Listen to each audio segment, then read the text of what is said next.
और देश की आजादी की बात आज करना जरूरी क्यों हो जाता है? क्योंकि 2 दिन पहले सरसंघचालक मोहन भागवत ने आजादी पर ज्ञान दिया। भागवत ज्ञान, यह नया ज्ञान है। उन्होंने कहा, इंदौर में थे कि राम मंदिर की प्रतिष्ठा के बाद देश को सच्ची आजादी मिली। यानी कि दरअसल देश को सच्ची आजादी पिछले साल ही मिली है, 22 जनवरी 2024 को। और प्राण प्रतिष्ठा की तिथि प्रतिष्ठा द्वादशी के रूप में मनाई जानी चाहिए। सदियों से दुश्मन का आक्रमण झेलने वाले देश को सच्ची आजादी इसी दिन मिली, इसी दिन हासिल हुई। और इसके लिए कई शताब्दियों तक परचक्र यानी कि शत्रुओं के हमले का सामना हुआ। 15 अगस्त 1947 को भारत को अंग्रेजों से सिर्फ राजनीतिक स्वतंत्रता मिली थी, पॉलिटिकल आजादी। वो संविधान भी जो बना वो भी बेईमानी था। वो तो बाबा साहेब भीमराव अंबेडकर की शव यात्रा भी निकाल दी थी 1949 में, संविधान भी नहीं माना गया। तो सुनिए पहले मोहन भागवत क्या कह रहे हैं। प्रतिष्ठा द्वादशी, पौष शुक्ल द्वादशी का नया नामकरण हुआ। अब उसको प्रतिष्ठा द्वादशी कहते हैं, क्योंकि अनेक शतकों से परचक्र झेलने वाले भारत के सच्चे स्वतंत्रता की प्रतिष्ठा उस दिन हो गई। स्वतंत्रता थी, प्रतिष्ठित नहीं थी, क्योंकि भारत स्वतंत्र हुआ 15 अगस्त को, राजनीतिक स्वतंत्रता हमको मिल गई। अब इस पर सीधे हमलावर हो गए राहुल गांधी सरसंघचालक पर, और कहा कि यह जो बयान दिया है मोहन भागवत ने, यह किसी और देश में दिया गया होता तो उस शख्स को तत्काल गिरफ्तार कर लिया गया होता। यह तो देशद्रोह है। और अंग्रेजी में जो बयान दिया राहुल गांधी ने, उसका एक हिस्सा आपके सामने पढ़ देता हूं। उन्होंने कहा, what he said yesterday is treason, कि जो उन्होंने कल कहा वो देशद्रोह है, because it is stating that the constitution is invalid, यानी कि संविधान ही बेईमानी है, खारिज किया जा रहा है संविधान को। Fight against the British was invalid, कि कोई लड़ाई नहीं हुई गोरों के खिलाफ, आजादी ऐसे हासिल ही नहीं की गई। शरद पवार कह रहे हैं, अभी कुछ दिनों पहले आरएसएस की उन्होंने तारीफ भी की थी, थोड़े कसीदे पढ़ दिए थे कि बहुत मेहनती हैं, विचारधारा से इत्तेफाक नहीं रखता लेकिन मेहनती बहुत हैं और ये सीखना चाहिए बाकी लोगों को। पर आज शरद पवार बोले, आरएसएस के लोगों का आजादी में क्या योगदान है? आरएसएस खुद का इतिहास लिख रहा है। सचिन पायलट कह रहे हैं, इनको संविधान पर ही भरोसा नहीं। संजय राउत कह रहे हैं, मोहन भागवत ने संविधान भी नहीं लिखा है और राम लल्ला को भी आरएसएस लेकर नहीं आया था। वो जो कह रहे हैं वो गलत है। तेजस्वी यादव कह रहे हैं, संघ के लोगों का स्वतंत्रता संग्राम में कोई योगदान नहीं था, इसीलिए अब बाकियों के योगदान को खत्म करने के लिए नए प्रपंच रच रहे हैं। पर राहुल गांधी आरएसएस और बीजेपी के खिलाफ, कि हमारी विचारधारा हजारों साल पुरानी है, इनकी भी उतने ही साल पुरानी है, हम लड़ते आ रहे हैं, लेकिन ये बराबर की लड़ाई नहीं है, पर हम बीजेपी, आरएसएस और इंडियन स्टेट के खिलाफ लड़ाई लड़ते रहेंगे। इंडियन स्टेट की तमाम संस्थाएं अब बीजेपी और आरएसएस के कब्जे में आ गई हैं। सुनिए राहुल गांधी ने क्या कहा। That do not think we are fighting a fair fight. There is no fairness in this. If you believe that we are fighting a political organization called the BJP, that we are fighting a political organization called the RSS, you have not understood what is going on. The BJP and the RSS have captured every single institution of our country. We are now fighting the BJP, the RSS and the Indian state itself. अब Indian state से भी लड़ रहे हैं राहुल गांधी। अब राहुल गांधी ने जैसे ही ये कहा, जगत प्रकाश नड्डा राष्ट्रीय अध्यक्ष हैं बीजेपी के, उन्होंने पलटवार किया राहुल गांधी पर। एक्स पर ट्वीट किया, hidden no more, कांग्रेस's ugly truth now stands exposed by their own leader। जो बदसूरत हकीकत है कांग्रेस की, उसका पर्दाफाश कर दिया है उन्हीं के नेता ने। I compliment Mr. Rahul Gandhi for saying clearly what the nation knows, that he is fighting the Indian state. कि मैं मुबारकबाद देता हूं राहुल गांधी को सीधे और स्पष्ट भाषा में यह कहने के लिए कि वो भारतीय राष्ट्र के खिलाफ लड़ रहे हैं। And it is no secret that Mr. Gandhi and his ecosystem have close links with the urban Naxals and the deep state who want to defame, demean and discredit India. कि इनके संबंध तो ही ऐसे लोगों के साथ हैं जो देश को बदनाम करना चाहते हैं, जो देश को नीचा दिखाना चाहते हैं। हरदीप पुरी भी बोले कि जॉर्ज सोरस के एजेंट की तरह बोल रहे हैं राहुल गांधी, ये तो अर्बन नक्सल हैं। राहुल गांधी अपने हाथ में संविधान की प्रति किस लिए ले जा रहे हैं, यह सवाल भी उठा रही हैं निर्मला सीतारमण। अब यहां पर मैंने ब्रिटानिका की मदद लेने की भी थोड़ी सी जहमत उठाई। दरअसल मैंने नहीं, त्रिथेश नंदन हमारे रिसर्च के हेड ने। तो नेशन की परिभाषा क्या है, यह भी शुरू में ही साफ करना जरूरी हो जाता है। A nation is a group of people with a common language, history, culture and geographic territory. देश, राष्ट्र क्या होता है कि भाई एक भाषा है, एक तरह का इतिहास है, संस्कृति है और एक आपका भूगोलिक आपकी सीमाएं हैं।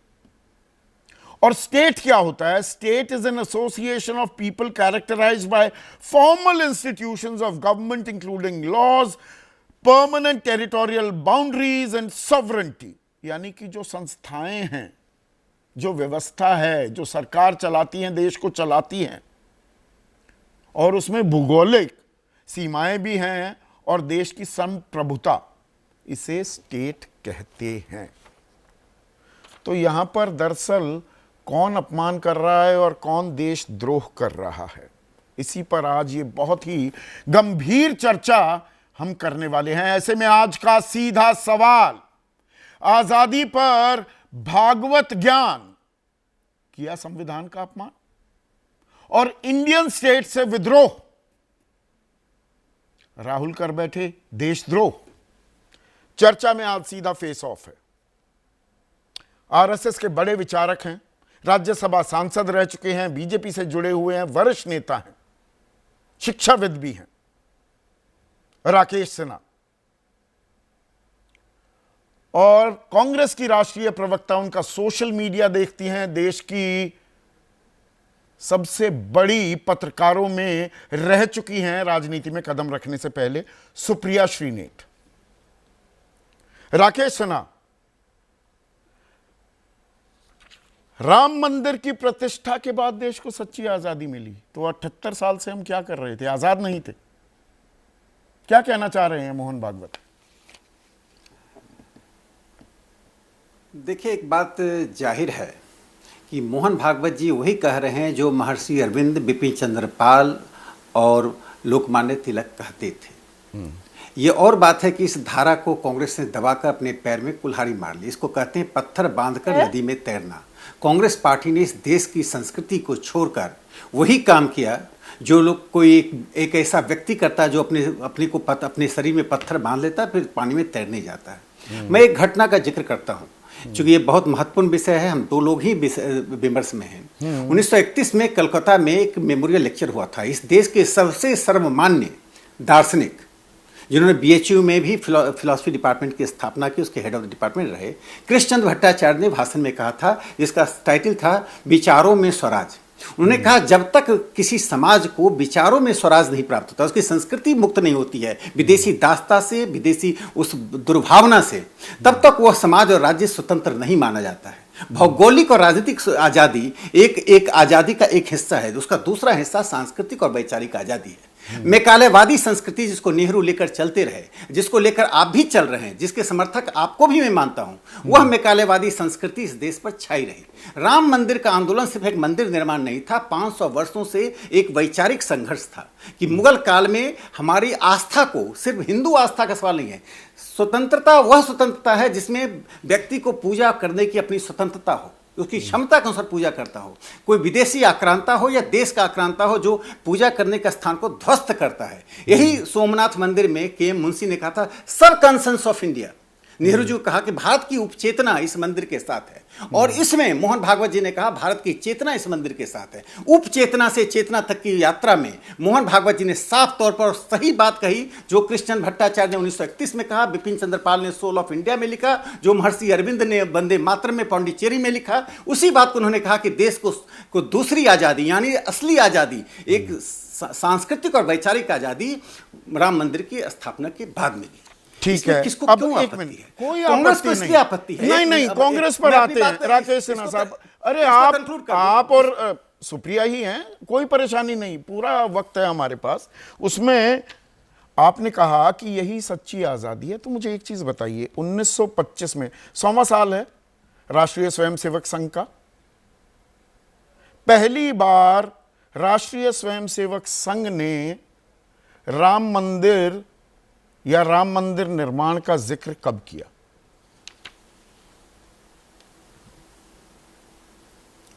देखिए, जब राम मंदिर का संघर्ष हिंदू समाज का संघर्ष था, नहीं, और हिंदू नहीं, समाज कौन के सी संघर्ष तारीख में में? 500 संघ की कौन स्थापना सी 25 में हुई तारीख? और संघ कौन हाँ, सी तारीख में किया? मैं बता रहा हूं, मैं आ रहा हूं।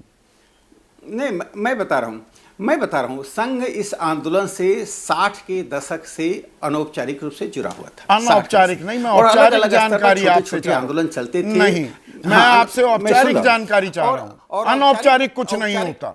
हाँ, मैं तो औपचारिक रूप से सुन लीजिए, औपचारिक रूप से संघ 1980 के दशक से इस मंदिर आंदोलन से जुड़ा, 61 साल, क्योंकि इस मंदिर आंदोलन को अधिक संगठित करना, 61 साल आने के बाद, अस्तित्व में आने के 61 साल बाद आरएसएस को याद आता है राम मंदिर का मुद्दा, और आप कह रहे हैं यही सच्ची आजादी है। 61 साल तक आप भूल गए थे राम मंदिर, रामलला कनात में ऐसे ही पड़े हुए थे। एक बात में आप सुन लीजिए, कनात में तो पड़े हुए नहीं थे 80 से पहले, कनात में बाद में डाला गया। हाँ, बाद में। देखिए, जब 80 साल की बात नहीं है, और मैं मेरी बात सुन लीजिए, सवाल यह नहीं है कि संघ कब से जुड़ा। हिंदू समाज इस लड़ाई को लड़ रहा था। स्वतंत्रता आंदोलन से कौन कब कैसे जुड़ा वो महत्वपूर्ण नहीं है। भारतीय समाज उसके लिए लड़ाई लड़ रहा था। नहीं, उस पे भी विशेष लड़ाई नहीं लड़ता है, संगठन विशेष लड़ाई नहीं लड़ता। बीजेपी आई अस्तित्व में हिंदू समाज 1980 में, राकेश भाई 1980 में आई बीजेपी, आरएसएस को 61 साल बाद याद आई। 1980 में बीजेपी का जन्म हुआ, जनता पार्टी का वो जो भी दिक्कत हुई डुअल मेंबरशिप को लेकर, और राम मंदिर का मुद्दा सबसे पहली बार औपचारिक तौर पर बीजेपी ने कब उठाया? 1989 में पालमपुर रेजोल्यूशन के जरिए। एल.के. आडवाणी तब अध्यक्ष थे, नहीं तो उससे पहले बीजेपी गांधीयन सोशलिज्म को आगे बढ़ा रही थी। अटल बिहारी वाजपेयी के नेतृत्व में, कोई गलत जानकारी तो मैं नहीं दे रहा।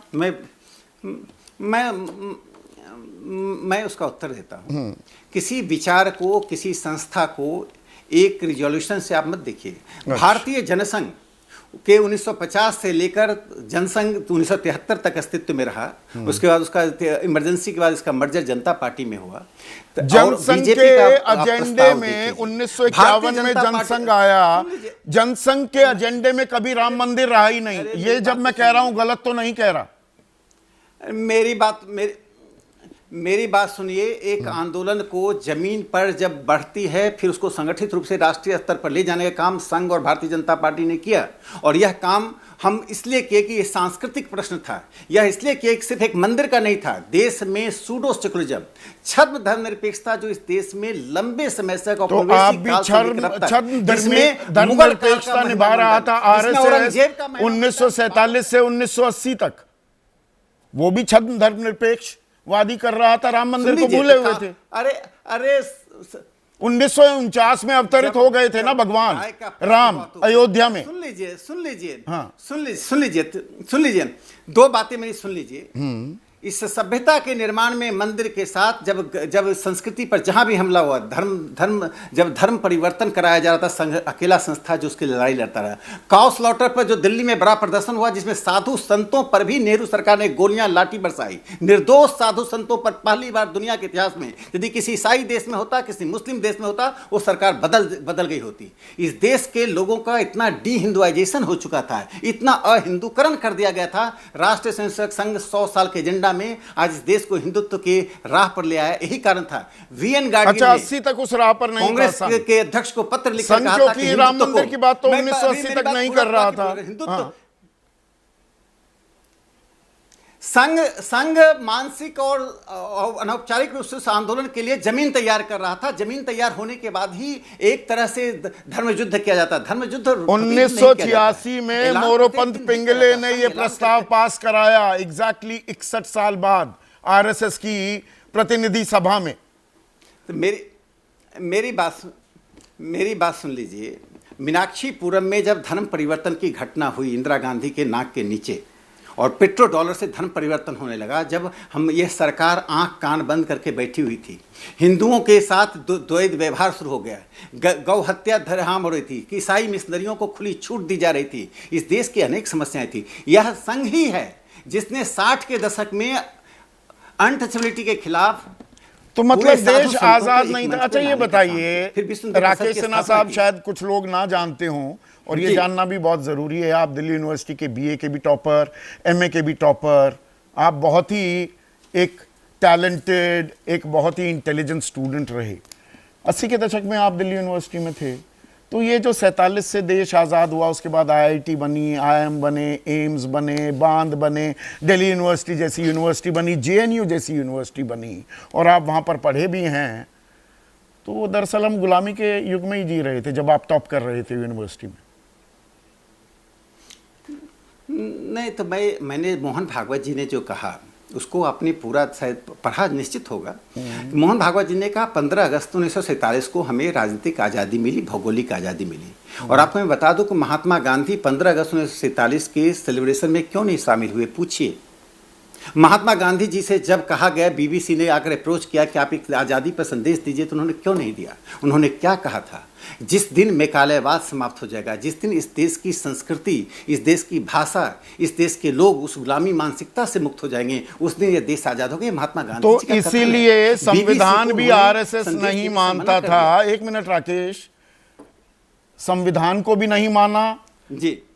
15 अगस्त 1947 को आरएसएस के मुख्यालय में नागपुर में तिरंगा फहराया गया, और 26 जनवरी 1950 के बाद अगली बार तिरंगा नागपुर में 2002 में फहराया गया। इसीलिए तिरंगा भी नहीं फहराया आरएसएस ने 52 साल तक। देखिए, तिरंगा तो बहुत से लोग अपने घरों में नहीं फहराते थे। अच्छा। तो इसका मतलब यह नहीं हुआ कि हम सब देशद्रोही हो गए। एक मेरी बात सुनिए, पूरी बात सुन लीजिए। बात आपने जब उठाया, इसमें पूरी तरह से साफ तौर पर होना चाहिए।